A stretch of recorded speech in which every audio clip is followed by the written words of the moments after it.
Today I have a story to share as I take a flight from New York to Tokyo with a 10-month-old baby girl. Let me introduce you to my baby Ali. She's a happy and healthy little one. Her weight is 20 pounds. She enjoys 2 meals a day of 100% breast milk and takes 2 refreshing 1-hour naps. She can stand with support, chew on everything, and has no stranger anxiety. We are addressing a bit of constipation, but overall, she's thriving and spreading joy everywhere she goes. I flew from JFK to Tokyo Narita with JAL in economy class. Now, here is the exciting part. I was able to snag a bassinet for my baby. Let me tell you all about it. I booked my ticket 4 months before the flight. Yes, I wanted to be super prepared. After booking my ticket, I called up JAL's customer service and specifically mentioned that I would like to reserve a bassinet for my baby. The customer service representative informed me that so far there were no other passengers who had requested a bassinet. That meant I had a pretty high chance of getting it.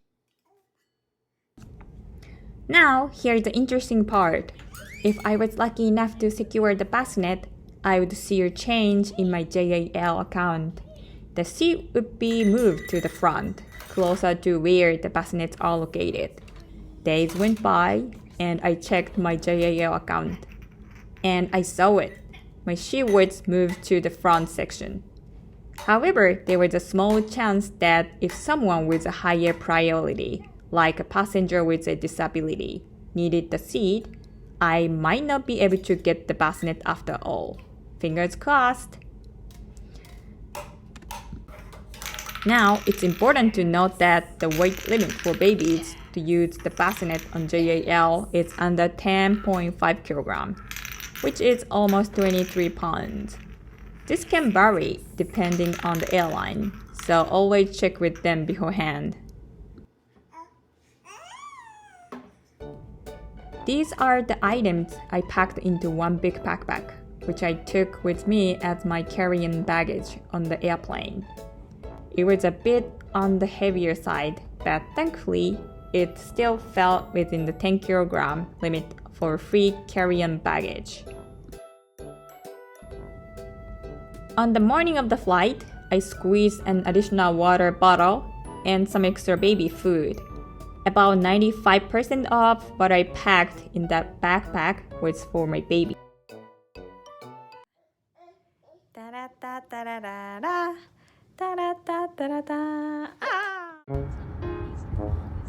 I took a taxi to JFK.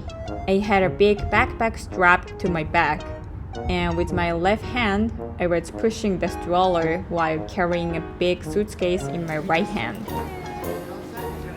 When it came time to check in, I dropped off my suitcase at the counter.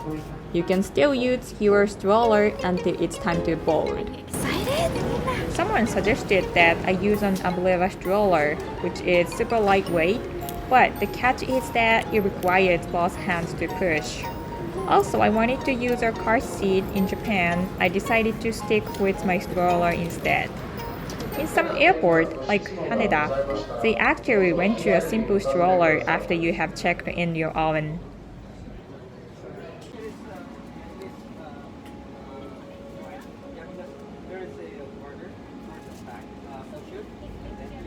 To my delight, JAL provided us with a snack pack for the baby.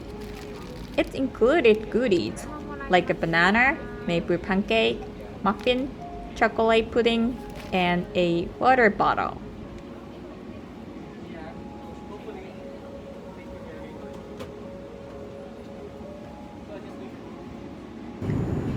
Once you get in the airplane, cabin attendant kindly set up the bassinet for us before takeoff.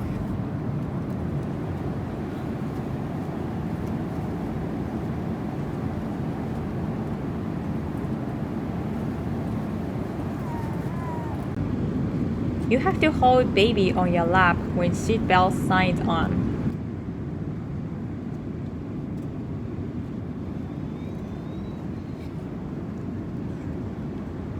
When you are on the airplane, you can actually reserve baby food in advance for free.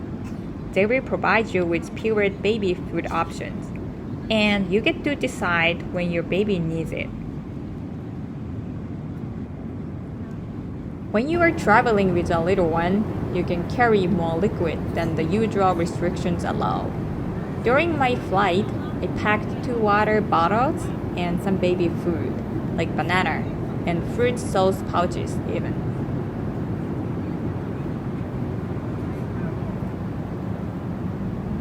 Even though I couldn't use the bassinet when the seatbelt sign was on, it was like a straight space for me. I could keep all the baby essentials within arm's reach.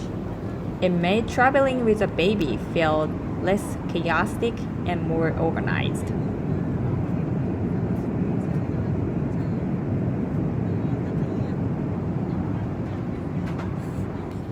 Let's talk about bathroom. Whenever I need to use the restroom, I found that the flight attendants were more than willing to watch over my baby. They were incredibly helpful and understanding. Additionally, there was a diaper changing board available in the bathroom. Although it didn't have a safety strap, with some effort, it was still possible to change diapers effectively.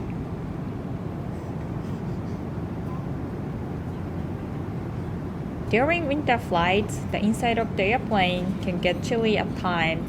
Don't forget to pack a cap and jacket for them. These extra layers will help keep your little one comfortable throughout the journey.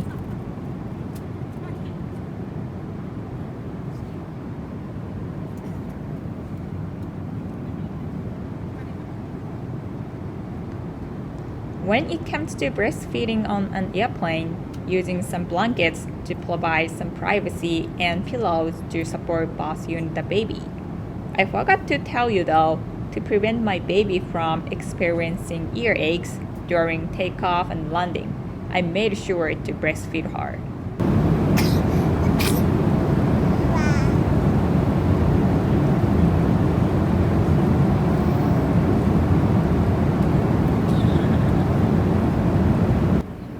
One important thing to keep in mind is to always keep a close eye on your baby when they are sitting in the bassinet.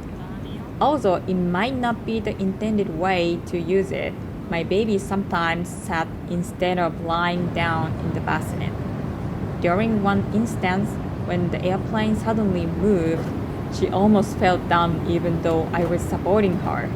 It was a really scary moment that I will never forget.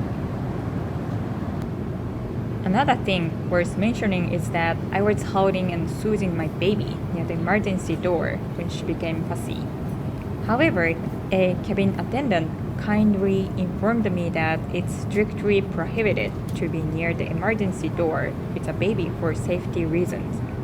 It's essential to respect these regulations and prioritize the safety of everyone on board.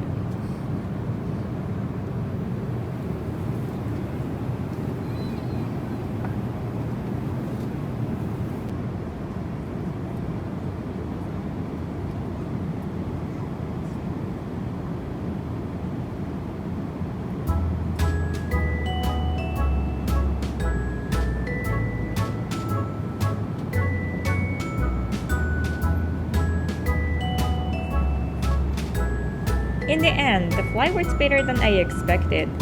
Being prepared and asking for help from the cabin attendants made all the difference. So, if you are traveling with a baby, don't worry, just be prepared and ask for assistance when needed. Enjoy your journey with your little one. Safe travels!